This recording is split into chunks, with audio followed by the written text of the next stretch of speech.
Olá, eu sou o Matheus da Costa Gomes e estou aqui para falar do caso de ensino intitulado A Tomada de Decisão Empresarial em Finanças, Aspectos Epistemológicos e Paradigmáticos. Este caso foi publicado na revista RAEP, Administração, Ensino e Pesquisa, no volume 21, número 1, no ano de 2020.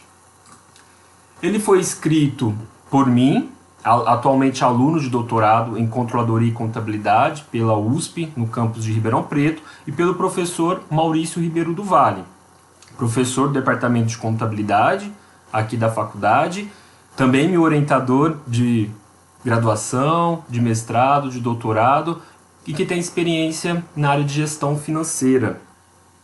Este caso de ensino fornece a possibilidade de discussão sobre questões epistemológicas e paradigmáticas na área de finanças, e por isso eu começo apresentando para vocês o conceito, a definição de epistemologia. Epistemologia é a teoria do conhecimento, é o ramo da filosofia que trata dos problemas filosóficos relacionados à crença e ao conhecimento.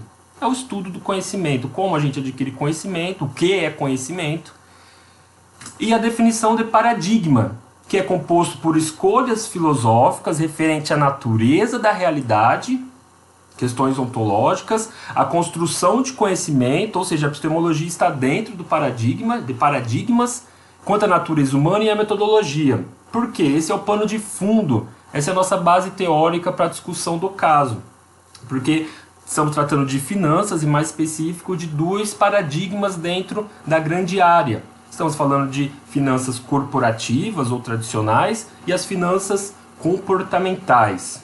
O caso tem como objetivo educacional promover reflexões a respeito da complexidade do processo de tomada de decisão financeira no contexto empresarial, fornecendo de forma elucidativa ideias e base teórica para pesquisadores, alunos de graduação, pós-graduação ou demais interessados na área. Esse é o Sr. Batista, que começou a fazer seus próprios sapatos para trabalhar em meio ao avanço da industrialização e das preocupações quanto à segurança do trabalho.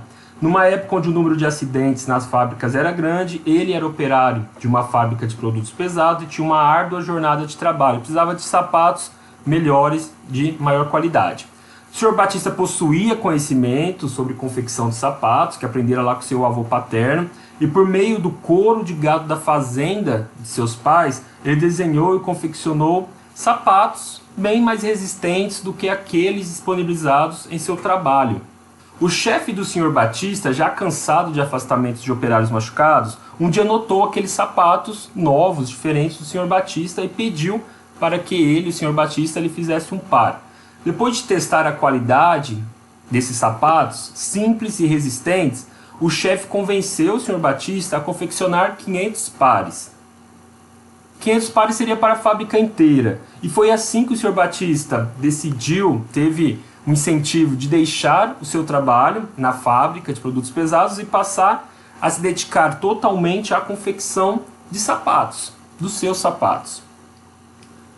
O Sr. Batista descobriu um amor incondicional. Fazer sapatos dava-lhe uma satisfação muito maior do que um antigo emprego. O Sr. Batista se sentia como uma criança, a arte de preparar o couro, cortar, costurar, moldar, moldurar, para o fim vislumbrar sapatos novos criados por ele mesmo. Essa sensação era maravilhosa, era inigualável para o Sr. Batista. No início do negócio, era como uma empresa familiar. Amigos, mãe, pai, irmãos, todos ajudavam o Sr. Batista na confecção dos sapatos. Com o crescimento das vendas, o ambiente de trabalho ficou mais profissional e o Sr. Batista passou a ter funcionários. A maneira do Sr. Batista gerir o seu negócio, essa era diferente. Ele acompanhava tudo de perto, de forma minuciosa. Gostava de trazer novidades tecnológicas para o seu negócio. Teve uma época que trocou navalhas de aço para cortes a laser. No setor de montagem era rigoroso ao extremo, nenhum cabedal, solado e salto passavam se não estivessem perfeitos aos olhos do Sr. Batista. A qualidade era sua marca e a novíssima linha de sapatos era um sucesso, mais casuais para o dia a dia. Então o negócio começou a crescer, transformou o ambiente que antes era familiar em um ambiente profissional. e houve diversificação de produtos. Contudo, aumentaram-se as obrigações formais da empresa e, por consequência, do Sr. Batista. Ele não gostava dessas coisas, dessas formalidades, de ficar o dia inteiro assinando papéis para lá, assinando papéis para cá. Por isso, contratava pessoas especialistas para isso. Pressionado para abrir o capital de sua empresa depois de anos, a fim de captar recursos para expandir suas vendas no Brasil e, quem sabe, para outros países, o Sr. Batista negociou, até chegou a negociar ações na Bolsa de Valores, abriu o capital da empresa, porém, sem perder o controle, ele manteve a maioria das ações sob seu poder. O Sr. Batista não imaginaria alguém mandando ele fazer alguma coisa na sua própria empresa. Em pouco tempo, o Sr. Batista percebeu que fez a coisa errada. A decisão de abertura de capital fez com que ele passasse mais tempo assinando papéis e cumprindo formalidades do que trabalhando com os seus sapatos. Então eram reuniões e reuniões, opiniões e sugestões de toda a parte. Em menos de um ano, o Sr. Batista comprou todas as ações que estavam no mercado pelo triplo do valor inicial. Tornou-se novamente o único dono do que ele chamava de Minha Paixão. A empresa dele era seu grande amor. O certo é que o Sr. Batista sempre acreditou mais em suas intuições do que nos analistas e consultores que ele contratava. Uma vez vieram para ele com o papo de maximizar o valor da empresa. Ele não sabia muito bem o que era isso, porque a única coisa que ele queria que fosse ao máximo era a sua satisfação com os seus sapatos, com a qualidade dos seus produtos. Para os analistas de mercado, o Sr. Batista deveria buscar obter sempre o maior lucro possível, mas não era o que acontecia. Uma vez um banco norte-americano ofereceu ao Sr. Batista uma linha de crédito com juros mais baixos do que os usualmente cobrados no Brasil, e ele não aceitou porque não confiava naquele banco, não conhecia, e porque já era cliente antigo do Banco W e conhecia o gerente há décadas. O Sr. Batista dava mais valor à questão da confiança do que da análise entre custos e benefícios. Algumas pessoas mais próximas diziam que o Sr. Batista não aceitava limitações próprias e seguia fontes não confiáveis no processo de tomada de decisão, em vez de coletar informações concretas, e isso prejudicava o desempenho do seu negócio. O fato é que as decisões do Sr. Batista eram sim centralizadas. Poucas vezes ele voltava atrás de uma decisão. Ele acreditava em seus produtos, tinha clientes antigos e fiéis, gostava de se relacionar com os seus principais fornecedores, tinha muitos amigos entre seus funcionários, pois passava a maior parte do tempo no local de trabalho. Seus produtos possuíam qualidade e preços baixos. A empresa, um grande poder de barganha. Quando uma forte concorrente entrou no mercado, o Sr. Batista ficou com medo de ter que fechar as portas, mas não porque havia perdido uma grande fatia do mercado, market share, e sim porque notou que seus sapatos precisavam ser melhorados para competir ali com as empresas, com as concorrentes. Foi quando o Sr. Batista mais trabalhou, chegou a ficar 20 horas por dia na fábrica. Nessa época, lançou novos produtos e se manteve competitivo, manteve-se feliz. Sua empresa já recebeu várias propostas de compra, uma delas chegou a um valor 6 vezes maior do que o esperado por especialistas de mercado. O Sr. Batista não vendia nem por 100 vezes mais. Não havia Sr. Batista sem empresa, não haveria empresa sem o Sr. Batista.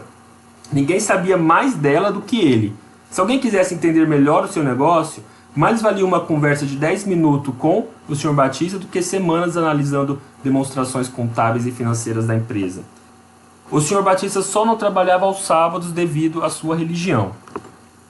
A empresa do Sr. Batista está aí até hoje, é uma das mais bem-sucedidas do setor de calçados e serve de benchmark para outras companhias. O Sr. Batista nunca foi à faculdade. A parte dos demonstrativos financeiros que ele mais gosta é aquela que ele conta a história da empresa e deixa uma mensagem aos leitores. Ele não pensa muito no longo prazo e muito menos em descansar, apesar da idade já avançada. E as coisas vão permanecer assim enquanto ele viver. Então este é o caso de sucesso do Sr. Batista. Então, depois de apresentado o caso, vou fazer algumas considerações históricas do processo de tomada de decisão em finanças, dividindo o século XX em duas metades.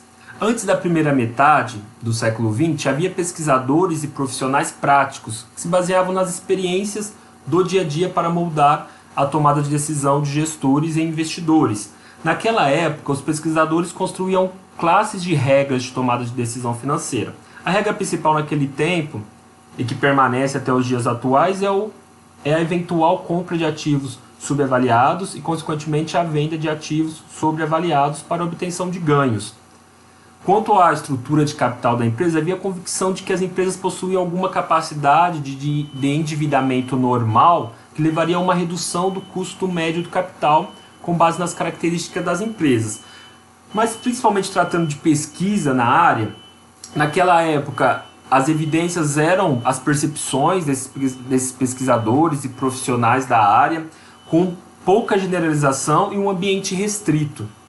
Já a partir dos anos 50 e 60, há um marco na área de finanças, com os estudos sobre mercado eficiente, estudo de Markowitz, 1952, e a teoria do portfólio, depois Modigliani e Miller, em 1958, e as hipóteses de relevância da estrutura de capital e da política de dividendos. O que tem de interessante aqui para a nossa discussão nesses estudos e nesse marco dos anos de 1950 e 1960? A figura do Homo economicus, que é um sujeito maximizador racional de utilidade, um sujeito focado em dinheiro como incentivo, que consegue analisar, ou que sempre procura analisar a relação custo-benefício na sua tomada de decisão.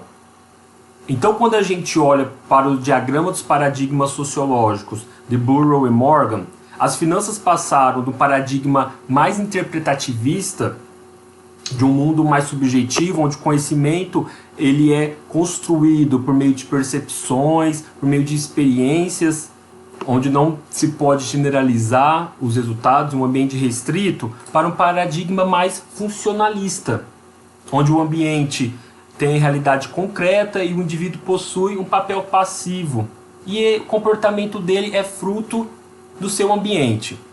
E o argumento central de todo o arcabouço teórico da moderna teoria em finanças foi construído assumindo que os indivíduos são seres racionais, dentro de uma interpretação funcionalista com a figura do Homo economicus. Contudo, com tantas anomalias, tantas crises que aconteceram nas últimas décadas, pesquisadores e especialistas começaram a se questionar quanto à validade desse pressuposto do Homo economicus. Então, a crítica da pós-modernidade em finanças acusa as pesquisas de serem performativas demais e desse pressuposto não ser abrangente. O pressuposto do Homo economicus ele é limitado. Então, a busca por exposições mais realistas começaram a se apresentar em pesquisas que reconhecem o ser humano não apenas como um maximizador mecânico de riqueza, mas sim como um indivíduo muito mais complexo. Um indivíduo limitado, influenciado por crenças e preferências, por vieses cognitivos. O que não era abordado ou pouco abordado até então. As finanças comportamentais propõem uma reaproximação da área com o paradigma interpretativo. Alguns nomes importantes, como do Amos Tversky, Daniel Kahneman, ganhadores aí do The Prize in Economic Science. Depois, mais recente, o Richard Taylor. E essas decisões são influenciadas por vieses, como aversão a perdas, confiança excessiva, autocontrole insuficiente. E aí, lá no caso, o leitor pode encontrar outros vieses, tem vários, de uma maneira bem resumida, bem sucinta. Para onde caminham as finanças? Há uma dualidade de paradigmas, ou seja, de um lado, paradigma, o conhecimento com base nas finanças comportamentais, e do outro, o conhecimento construído nas finanças corporativas.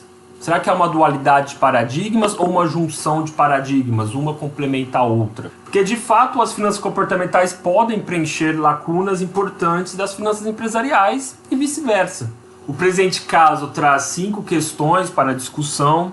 Quais os aspectos mais influenciaram as decisões da empresa do Sr. Batista? Quais as características do indivíduo das finanças comportamentais? E se o Sr. Batista apresenta essas características?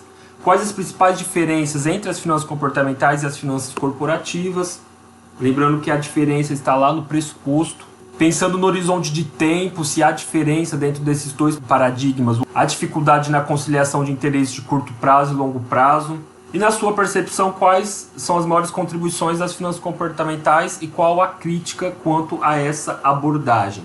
Relacionado a aspectos pedagógicos, o professor que fizer uso deste caso pode achar necessário adaptar o mesmo para alcançar algum objetivo específico. Ele é bem abrangente, então devido à modalidade de ensino ou tamanho da turma, o professor pode organizar a aplicação dos seguintes procedimentos, que a gente sugere é uma leitura e análise individual pelos alunos, depois uma análise de discussão em pequenos grupos ou de forma individual, orquestrada pelo professor, depois o fechamento da discussão pelo professor, no qual o caso é analisado fazendo conexão, claro, sempre com a literatura.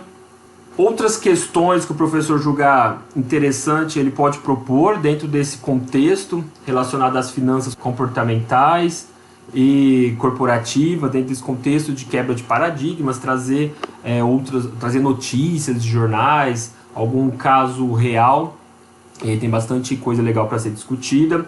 E como qualquer caso de ensino, não tem respostas corretas.